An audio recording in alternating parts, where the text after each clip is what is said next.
Dr. Hilderman abasinga obungi bwamanyinga Hillary Kiyaga Honorable ono akiikirira abantu ba Mawokota mu Parliament eye-11 ku kaadi ey'ekibiina ekya National Unity Platform. Dr. Hilderman ebbanga lyonna abaddewo ng'abantu bamukulitisayizinga mu nsonga ez'enjawulo. Njagala okutegeeza okusinziira ku bantu naddala abakkiririza mu nkyukakyuka abakkiririza mu kibiina ekya National Unity Platform bangi ennaku zino bavuddeyo nga basonga olukwe nga basonga olunwe mu Dr. Hilderman amanyiddwa nga Honorable Hillary Kiyaga. Ono nga bwe nkugambye nga ye mubaka akiikirira abantu ba Mawokota mu Parliament ba Mawokota North Constituency mu Parliament eno eye-11.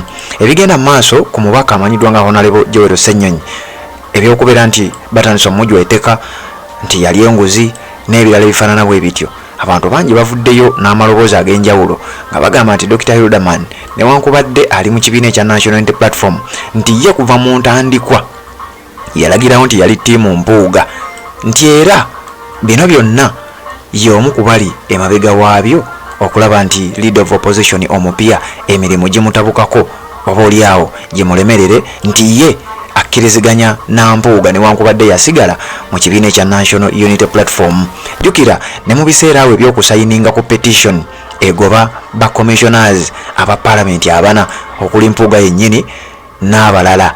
Hilderman yayogerako ku bigambo ebitaakwatagana kati njagala nkuwa ebigambo bya Umaru Kisekka ye ayina endowooza ye ku Dr. Hilderman gye njagala owulire ate tubeere nga tweyongerayo wabula gwe atanna subscribinga nyongera okutegeeza ku mukutu guno kirira wansi awo wenyini wolaba ekigambo subscribe kikwateko kwata kade aka notification kawe obeere nga ate tomisinga nsonga yonna. Njagala kuwa bigambo byono owulire ye endowooza ye gy'ayina ku musajja amanyiddwa nga Dr. Hilderman oba Honorable Hillary Kiyaga. Nga sinaba kubanga mbikuwa katono nnyo kankujjukize ku Haji Kasujja omusomi w'edduwa ono asangibwa Njeru ku luguudo olugenda Jinja okumpi ne Nile akwasaganya ebizibu ebyenjawulo byonna. Oyagala kubanga ogenda bweru ebintu tebitambula bulungi nnyo, ensonga z'amaka ebyenfuna nga bigootaana, embeera y'obulamu nga tetereeranga, ajja kubanga ate abikwasaganyiza. Bw'oba tosobola genda Njeru ojja musisinkana ku nnamba eya WhatsApp eri 0753 embeera ebeere nga ate etambulira ddala bulungi nnyo. Wuliriza ebigambo bya Umaru Kisekka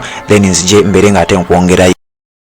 Nabagamba ku kasajja ke bayita Dr. Hilderman kasasanya sente wano ku internet bateeke ku Joel Ssenyonyi ekiboozi nti yali akawumbi kamu mu miliyoni 7. Dr. Hilderman Anita Amongi n'empuuga nagenzo labanga bu fake account bwokka bwe butambuza ekiboozi ekyo bu fake account gwe genda olabe comment section ng'okoze video we mubaamu akagamba nti mpuuga yali okatapingemu wotalabe kifaananyi okalabe ebipostinga bapostinga Damu Hozi oba Museveni oba Natasha nga waliwo wali ne Joel Ssenyonyi nga balaga nti Joel Ssenyonyi yalya ovanga ku kafeeka akawunti akalaba akabadde ku media okumala ebbanga nga naye kalinayo video egyo eraga Joel Ssenyonyi nti yalya video 3 eziraga Joel emu ng'eraga Joel Ssenyonyi nti yalya. Mwe temubibala we batandika bagamba gundi yali angogoberera ng'otandika gamba oba mupakuka soka weebuuza akikugamba ayina bigendererwa ki akwagaliza batakwagaliza afuniramu wa soko kibuuze omalo kibuuza then ng'olyoko ogenda ku conclusion osegede leka baleeta obujulizi abantu abo senga balina obujulizi nga ddala balina obujulizi obulaga nti Joel Ssenyonyi yalya senga baabuleeta dda naye nga lwaki tebabuleetanga wegendereza abantu abapushinga agenda eraga nti Joel Ssenyonyi yalya sente ezo begendereze ojja kulaba nga bonna bawagizi ba Museveni musooke mukwate mukama wammwe kubanga yakulira okulya sente Museveni the moment nga tokwatanga Museveni tomunenyanga byakoze eggwanga lyaffe nga gwoyina kulaba balala gwe toyina moral authority kwogera nakwani yalya kubanga gwe muwagira yakulira abalya yakulira abasanyawo eggwanga lyaffe Uganda. Akasajja ako kani ka Dr. Hilderman nabagamba kakiyaga ako kabi nnyo ke kasasanya sente wano ku media sawa zino n'ensereko be basasanya sente wano Anita Amongi bampuuga era balina ne ka group kabwe ke bazzeemo zuukusa. Omanyi buli bwe balabanga waliwo olutalo lwendimu nga bakazuukusa nga kajja katandika mbunange nalya leeta obujulizi wemba nalya oshegera ate nno nze gwe baliko siina na kyakufiirwa naye ate Joel Ssenyonyi bagamba akugoba tabulako kyakusuuza baagala okukimutippa ekifaananyi ky'okubba ssente waakiri atambulenga nakyo leka nkubulire kubanga abantu abasinga basiru waliyo abantu batajja bitegeera eva nga bo bajja kulowooza nti oba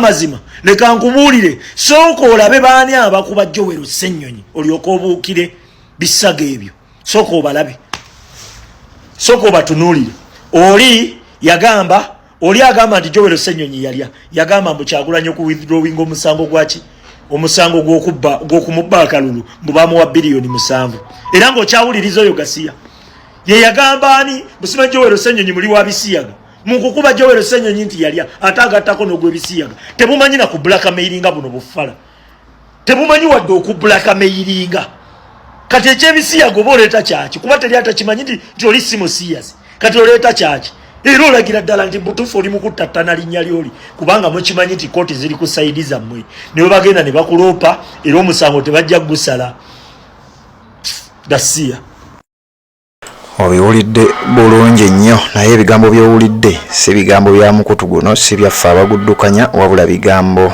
by'abantu ssekinnoomu nga bigambo bya Umaru Kisekka agambye nga bw'omuwulidde nti Dr. Hilderman yali emabega wa bino byonna byolaba ebitambula ku linnya erya Honorable Joel Ssenyonyi Leader of Opposition mbu Hilderman yafandinga ensonga eno okubeera nga etambula naye nga bwe nkugambye emabega kaawo nga Dr. Hilderman obanga biseera bya petition mabega kaawo nga babaka basayininga bateeka emikono gyabwe ku petition ya Honorable Theodore Ssekikubo ey'okubeera nga basenshalinga ba commissioners abana abali mu parliament okwo abakulemberwa Mathias Mpuuga mbu Dr. Hilderman mbu y'omu ku baagiraawo era nti ye yandibanga n'okusayininga teyasayininga era we yavaayo okwogera yakonfaminga n'ategeeza nti ye Mpuuga mukama we era ebyo by'okusayininga biboozi oli ku Red Zone TV sooka ogende mu comment section ombuulire